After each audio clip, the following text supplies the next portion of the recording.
So here we are on collegeboard.org, SAT. Scroll down, choose the practice section. And from here, we're going to click on official practice tests. We're going to look at practice test 10. Click the top link to pull up the actual test. Scroll down to test number 4 on page 46. To truly get better at this, try it on your own first. There's 38 questions. Give yourselves 55 minutes. And then, watch the rest of the video. On the calculator section of the SAT, you can use a calculator and any of these formulas. So we'll see whether we're going to use any calculators online or otherwise. Number 1 is a slope and intercept problem. We're trying to create a linear equation from a paragraph. And some key words are like initially or rate and per. This tells us that 40 is going to be our y-intercept. It's our starting value. And 21 is going to be our slope. So if we're thinking y equals mx plus b, the slope goes here for m, and the b value is 40. The order changes, but b is the best answer.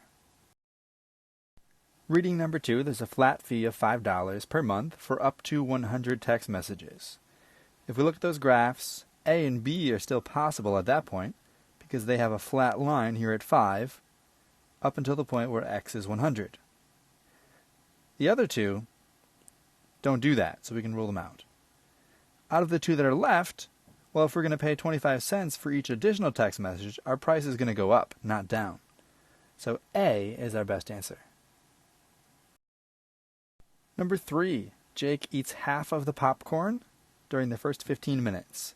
So we should see the amount going down. And D here, it goes up at the start, so that's definitely wrong.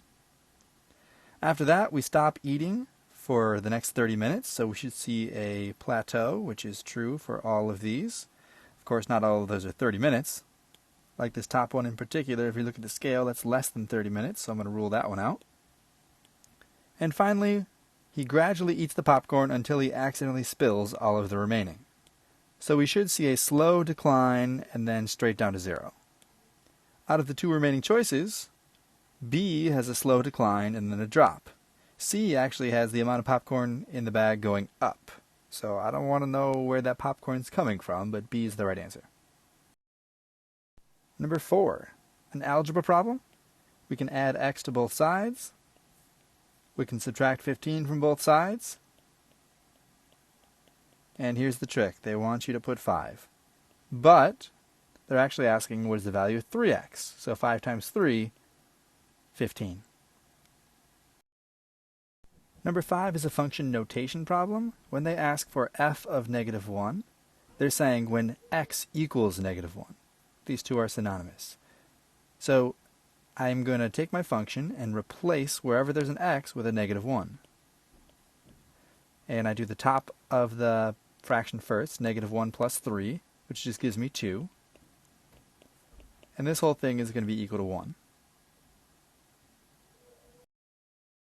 Number 6, I have to distribute 2x to each term inside of the parentheses. And we multiply the constants first. 2 times 1 is 2.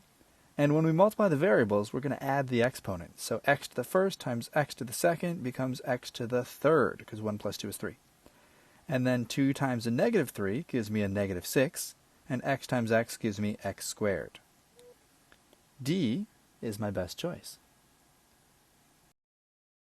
So number 7 is about sampling methods, which is part of statistics that we don't talk a ton about in high school math, but it's covered here and there. And even if you don't really study it specifically, some common sense logic will guide you through. If we want to think about how to represent 50 large stores without surveying everyone, we still want to get a broad sampling. So one store at random isn't going to tell us much about the 50 stores, or the 25 highest and 25 lowest is not going to speak to the majority of the employees. The 25 highest might be happy and the 25 lowest might be unhappy. And a website where we only take the first 50 responses, that we have no idea who's going to respond and if they're all from the same store or where. B is the best choice because it gives some representation to each store and it's random. Number 8, we're looking at Ian and Jeremy putting money in a bank account across 7 weeks. We see their initial deposits over here on the left. There are different amounts, and by the end, Ian has more money. The specific question we want to answer is, how much more did Ian deposit each week? So that keyword each week, the keywords, tells us we're talking about slope. How much more was Ian's slope than Jeremy's slope? So this bottom one, we can see here that Ian, in 1 week, went up $100. And Jeremy took 2 weeks to do that, so it's $50 per 1 week. So what's the difference between 150? C, $50.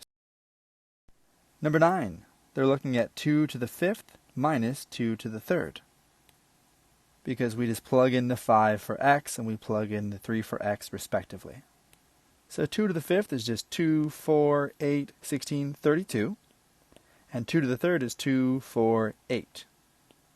Subtract these two, we get 24. Number 10 requires you to understand something called margin of error. They use some sample data from students at a large university about movies, and they estimated that 23% of the students saw a movie at least once a month. And the margin of error is 4%. So what does that mean? That means that the actual estimate could be up to 4% higher or 4% smaller than 23%. So there's a range, 19 to 27%. A and B both completely misrepresent margin of error, and C and D use these numbers, but they use them differently. C is about how sure the researcher is, and that's not what margin of error does. D is the best answer. For number 11, if I take the sum across both lists, it's 21. So that means that the averages are going to be the same, which rules out C and D that say the means are different. And then we have to figure out what standard deviation is, and are those the same or different? So standard deviation is pretty much the variance from the average, how consistent the numbers are.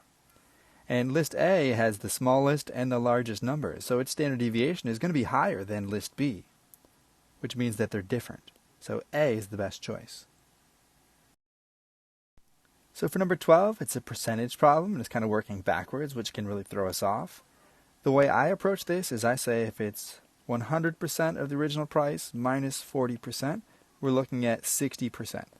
And if I convert that to a decimal, it's going to be 0.6, because we moved the decimal place to the left twice. So if I knew the original cost, I would just multiply by 0.6 to find the sale price. But since I'm going the other direction from the sale price to the original, I divide by 1.6. So I would take my calculator and do 18 divided by 0.6. If you didn't have a calculator, though, I might suggest changing this to 180 divided by 6. It turns out it's going to give you the same answer if you multiply these both by 10. And this might be more apparent that it's just 30. C. 13 and 14 both refer to this graph. We see that there are 3 different colonies of insects. They're treated with 3 different pesticides every 2 weeks. And we can track the number of insects over 8 weeks to see how they rise. 13 asks, which of the following colonies showed a decrease in size every 2 weeks after the initial treatment with pesticide? So, colony A, we went down every single period of time. Checks out. Colony B, we went down every single period of time. All good there. Colony C, we went up, so it's already ruled out. 1 and 2, A and B. Choice C. 14 is considering the ratio of the insects after 8 weeks compared to initial treatment. And for all 3 colonies, they follow a similar ratio. So if we look here in the beginning and add all 3 of those together, and these are just ballpark rough sketches, not quite right, we're at 205. If we do the same thing after 8 weeks, we're at 80. So let's call that 80 over 200, and we can reduce that. 8 over 20. Or we can reduce it again, 4 out of 10, 2 out of 5. A. Number 15 shows up on our formula page, or the right formula for this problem does, that the volume is 1/3 pi r squared h for a right circular cone. So I start with that formula and I plug in what I know. I plug in my volume, 24 pi. I plug in my height, 2, and then I just start to solve it. My first step here is to cross out pi on both sides. I just divide by pi and it's gone. I could divide by 2 next, and then I might multiply both sides by 3. This gives me that 36 is equal to r squared. So I'll take the square root of both sides, and 6 is equal to r. So the answer is B. 16 looks at the populations of city X and city Y. City X goes up 20% and city Y goes down 10%. What that means is we're going to multiply by 1.20, or just 1.2. And for this one, we're going to multiply by 0.90, or just 0.9. And that represents the 20% growth or the 10% decline. So for city X, I can plug in the initial value of 120,000. And when I multiply that by 1.2, well, if you didn't have the calculator, you would take 120,000. That's the 1. And then for the 0.2, that's 1/5. What if I pretended it was 1/10 and then just doubled it? Because 1/10 I can find by getting rid of a 0. And that's 12,000. And if I double that, that's going to be 24,000. Add these two together, we're looking at 144,000. That's relevant because in 2015, the populations were equal. So if I take the initial population of city Y and multiply it by 0.9, it's going to be equal to this same 144,000. So to find the initial, I divide by 0.9, which we know it's going to become slightly bigger. So even if I didn't have the calculator to do the math, C is going to be the best choice. For 17, we don't have to actually solve anything, we're just rearranging an equation. So we'll start with volume is equal to 4/3 pi r cubed. And they want to know the radius in terms of the volume. When they say that, gives the radius in terms of the volume, they want to know r equals what? So I need to get this r all by itself. And if I do that, then I have the answer. So I could multiply both sides by 3/4 to cancel this out. So 3/4 goes over here. And I might divide both sides by pi. So the 3 and the v are on the top, and the 4 and the pi are on the bottom, and this is equal to r cubed. So to cancel out the cubed, I'm going to take the cube root of both sides, just how I would take the square root to cancel out squaring. Same thing applies. So the cube root of 3v over 4 pi. D. For 18, they want to know the probability that the tablet user answered always, given that they didn't answer never. So we're ruling this one out. And that changes the denominator. Instead of everything being out of 100%, this always, the 30.9, is out of the sum of the other three.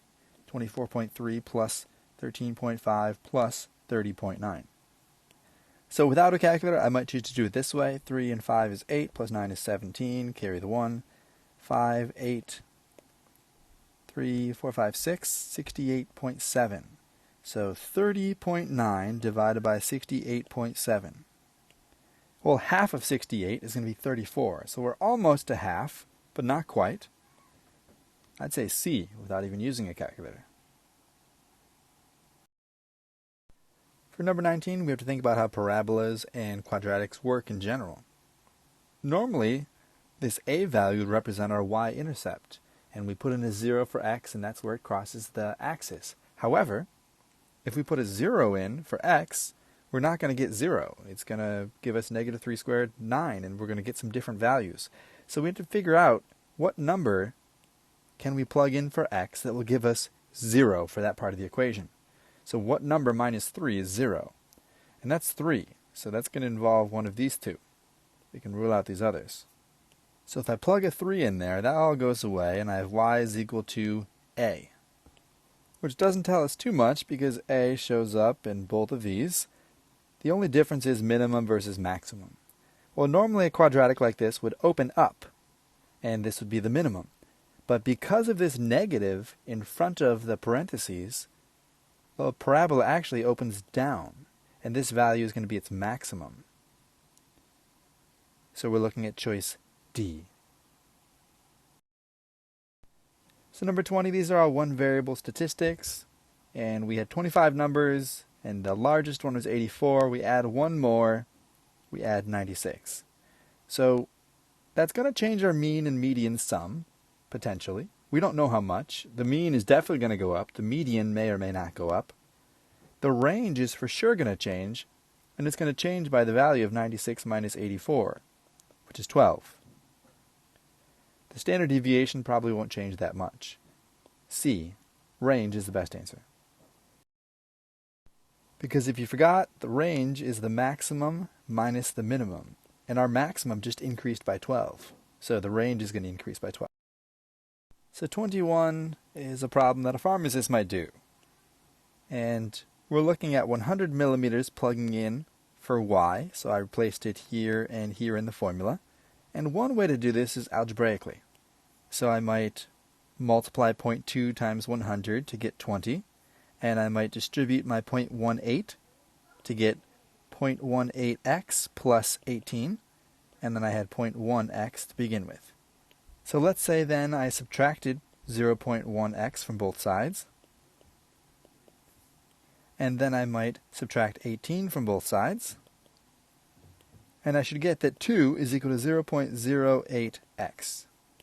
And as this is the calculated portion, I'm comfortable just saying divide by 0.08 on both sides. And if you do so, you'll get 25. You could notice that this is very close to 0.1, so it's kind of like 2 times 10 plus a little bit, and that would give you the same answer. 22 is about the difference between linear and exponential functions. So we started off by inviting a set number or initial amount of people, 30, still could be either one. The difference is the growth. When we're doubling the number of people, that's not constant linear growth. We're not adding a certain number of guests every year. So it's not linear, it's going to be exponential. And if we're doubling, is that going to get bigger or smaller? It's going to get bigger, so it's an increasing exponential function. For 23, I'm going to solve this by plugging in a number for a.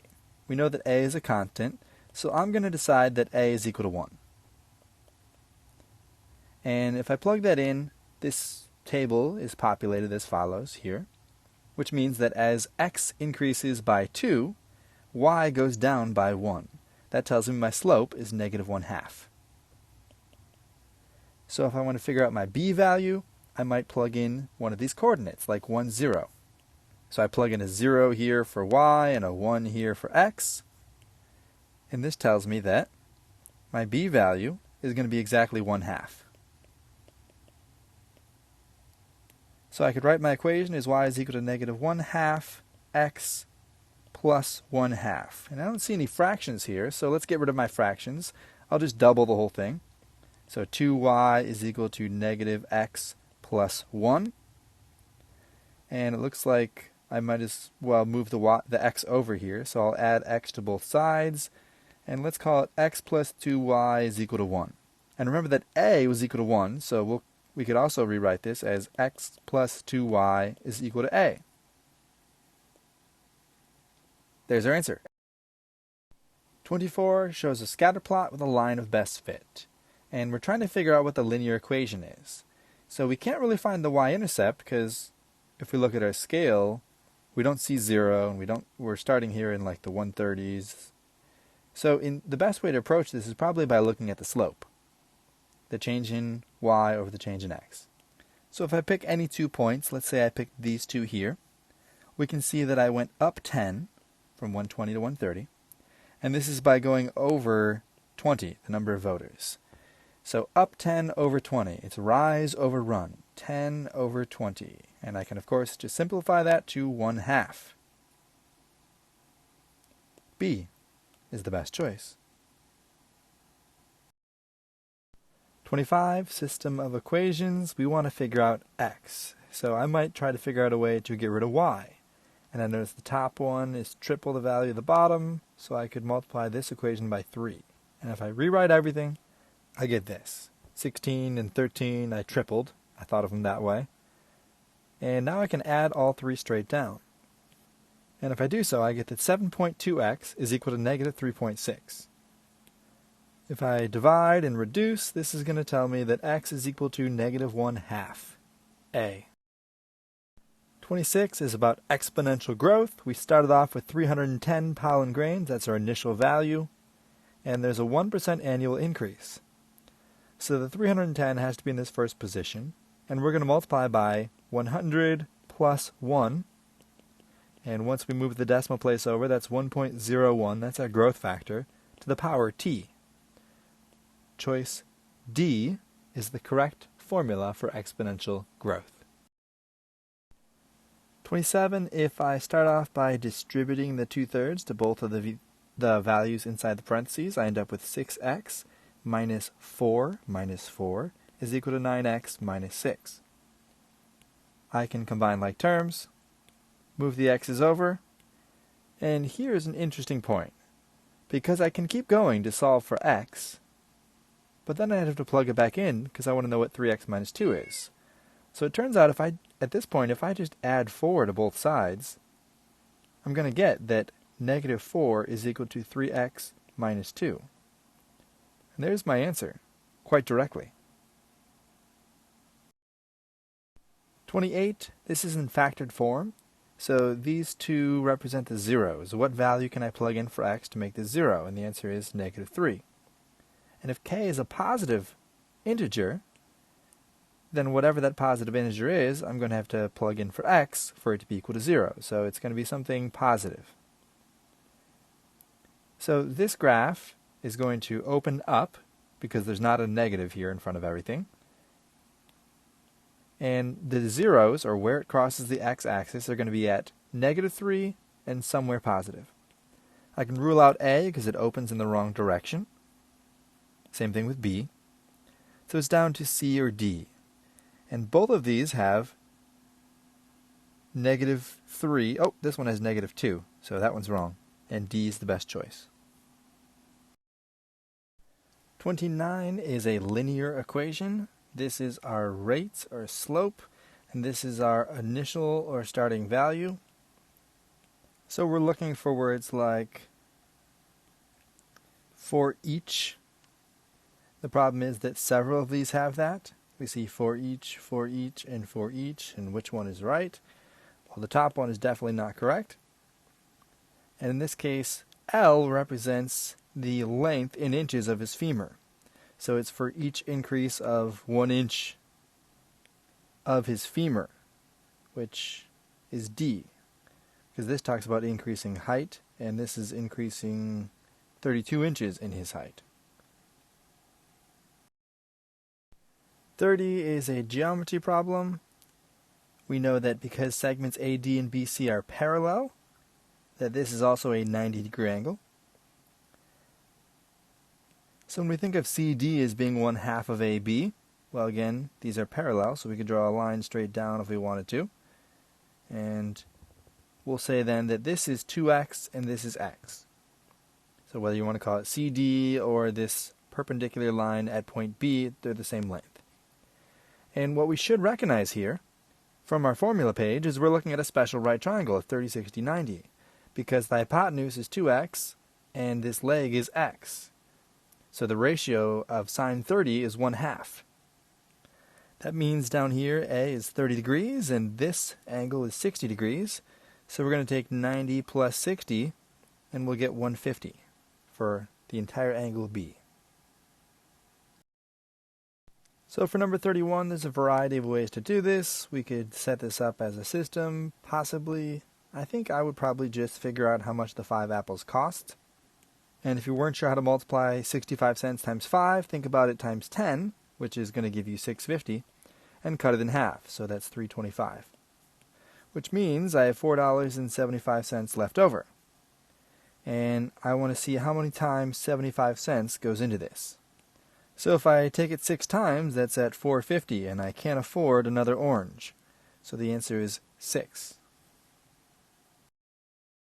For 32, if A is 34 degrees, well, the sum of the interior angles of a triangle is always going to be 180. So if I take 180 minus 34, I get 146, and that's my answer. So there's a variety of ways I could do 33. Here's a real practical one, though. If my average has to be 1600, well, this one is 1600. And notice that 1200 is 400 below, and 2000 is 400 above. So those two equal out to be my average. So that means if this one is 900 below, then x has to be 900 above. So 1600 plus 900, and that gives me 2500. Of course, if you did this more algebraically, you'd end up with something like 5500 plus x has to equal 8000, because that's 1600 times 5, and the 5500 is the sum of those four other numbers. Either way, 2500. So for 34, they say that 17 is equal to ma, because we're plugging in a for x. And if that's true, then what is y when x is equal to 2a?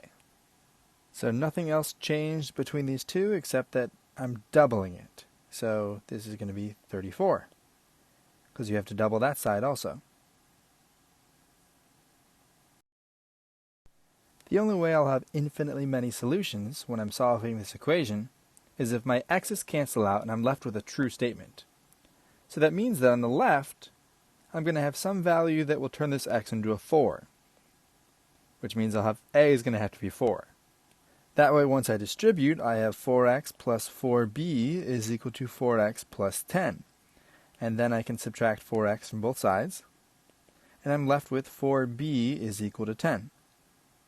If I divide both sides by 4, I have 10 fourths, which reduces to 5 halves. I guess I should make that look like a 10. I guess you could put it as 2.5 also. Because when I plug that in for b, I get 10 equals 10, which is a true statement. So we're talking about a line intersecting a parabola at exactly 1 point. So think about a parabola, and because of this negative here, our parabola is going to open down. How could a line possibly intersect only once? For example, a line like this is going to intersect twice. The only way that it's possible is if we had a horizontal line that crosses through the maximum, so I could graph this on my calculator and figure out where the vertex is, and that would give me my answer, and it turns out it's going to be 6.25, or I might write that as 25 over 4. But there's another way to do this algebraically also. Because we have two statements, y equals something and y equals something, I can set the two equal to each other. Like this. Where I then might subtract c from both sides to get 0 is equal to negative x squared plus 5x minus c. And then I might divide both sides by a negative 1, so I get x squared minus 5x plus c. And it turns out that there's only one solution, because they only intersect at 1 point, this line and this quadratic. So when I think about the discriminant, that part of the quadratic formula that's underneath the radical, this discriminant has to be equal to 0, because that way there's only one solution. So what that means is negative 5 squared minus 4 times 1 times c has to equal 0.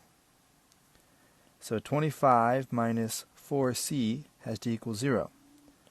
If 25 is equal to 4c, I add it over. I might divide both sides by 4, and I get the same answer. This being the calculated portion, I probably would have just graphed it and looked at the maximum point. 37, I'm converting miles per hour into feet per second. So I might start off with a conversion like this, and I know that a mile, 1 mile, is equal to 5,280 feet. So that's one conversion. And I know that in 1 hour, there are 60 minutes. And then in 1 minute, there are 60 seconds. And what this allows me to do is to cancel out miles, to cancel out hours, to cancel out minutes, and I'm left with feet per second. So I just multiply across the top and divide by everything across the bottom. This gives me a decimal, but we're supposed to round to the nearest whole number, and it just turns out to be 293. For 38, I can actually use a proportion. 200 miles per 1 hour has the same ratio as a half a mile per x hours. So I might cross multiply and get that 200x is equal to 0.5. If I divide both sides by 200, this gives me that x is equal to 0.0025. And that's how many hours. So I'm going to multiply this by 60 to get the number of minutes. I'm going to multiply by 60 again to get the number of seconds. And my answer is 9 seconds.